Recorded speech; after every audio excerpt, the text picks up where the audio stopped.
We have a host of speakers that will be able to tell you all kinds of stories about the man and what he did and their impact on their lives, or Ed's impact on their lives. And our first speaker tonight is a man who really needs no introduction among the football community. As a matter of fact, I told Liam McGuire, who's here earlier, that he should run for mayor, but this guy knows more people. Ladies and gentlemen, Kenny Vrare.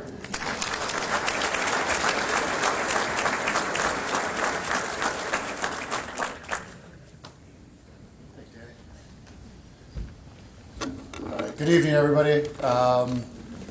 This is me going back in time. When I was an aspiring touch football player at the age of 14, I actually worked in the Tudor Hall clearing tables. And so it's great to see so many familiar faces. Tammy, Gordie, Trudie, Sean, the Hughes brothers, and so many familiar faces here tonight. Danny struck on something: hear no evil, see no evil, speak no evil, which essentially was the creed also for teams when they went on the road for tournaments. I wasn't quite sure what I was going to share today because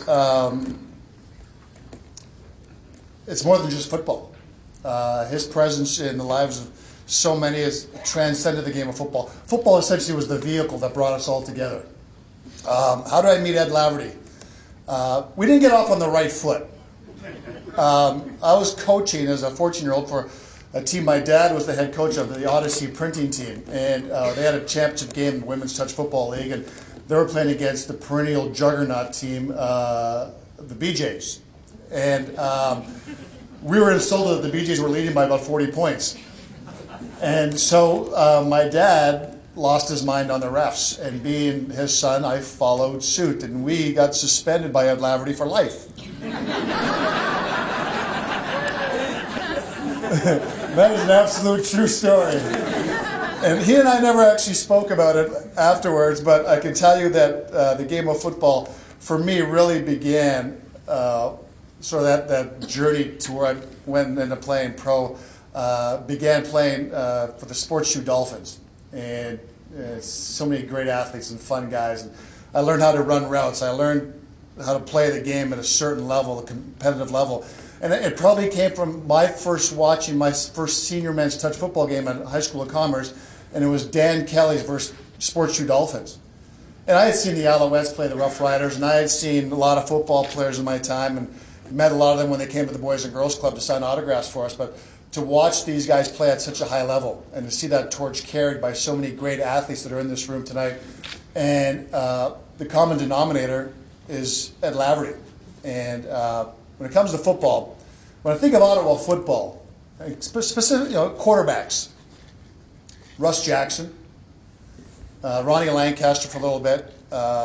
You think of Condredge Holloway, Tom Clements, Damon Allen, Henry Burris. And I got to tell you, the name Ed Laverty fits right in with all those guys. He was a giant among all giants when it came to the game of football. He didn't wear the pads, but I guarantee this much: there are many nights where I wish I had another 8, 9 Ed Lavertys in the huddle when I was playing for the Ottawa Rough Riders. It would have really helped because he was passionate and he loved the game. I always wanted to get in the Ottawa Sports Hall of Fame. It was a thing I really wanted, but the bane of my existence was Henry. And many of you know him, better known as Chez Henri. It meant I probably partied too much than played. A lot of good careers were ended quickly thanks to the whole strip.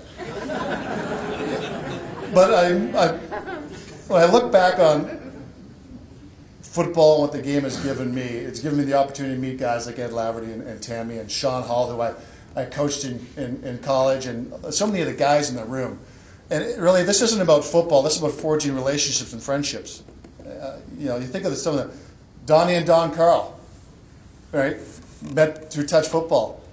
She walked past, and Lance tells me the story. My brother Lance tells me the story. Don walked past, and the guy's like, "Oh, I love her. She's gorgeous." And Donnie said, "I'm going to marry her. She's yours." Friendships like Rod Moore, a guy I played college football against. He was a great quarterback at U of T, and has gone on to change the game of football just from the way he sees the game offensively, the same way Ed did as a football player as well. And it means a lot to me to be able to say I'm part of this community, even though I didn't play for as much time or championships and have the legacy that many of you have in this room. But I'm honored to be in this room and speak of Ed Laverty. I think the big thing for me when it comes to Ed, remember when we were in school, grade 3 or grade 4, went around there, and the teacher would say, what do you want to be when you grow up? Right? And we all put our hands up in the class, and we knew right away. Astronaut, veterinarian, doctor. And what happens is as you evolve and you grow as a person, you realize, okay, Ken, you're not going to be a scientist. You're not going to be a lot of things.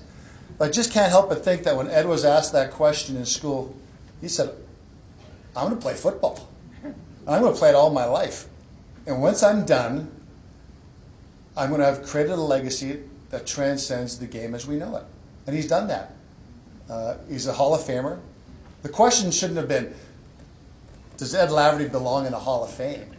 The question should have been, Eddie, do you have time this week between games and practices to go get inducted into the Hall of Fame? That's what the question should have been. And I was just honored to have had the opportunity to speak at that event at the Hall of Fame, and the timing was impeccable. And then not too long ago, I also had a chance to MC a stag, and then also the wedding, Tammy and Sean's wedding. And boy, I can't help but think that Eddie's checklist is pretty well full. He got everything he wanted to get done. And he was okay with leaving the field when he had. And for all of us, we're thankful. He's made us better people, better football players. And we're lucky to have had him in our life, and we're lucky to come together as we have tonight and share this evening together one more time. Somewhere up there, he's looking down saying, Ken Aver Sr., you're still suspended for life. So, thank you so much for your time, and enjoy the evening, everybody. Thank you. Thanks, Tammy.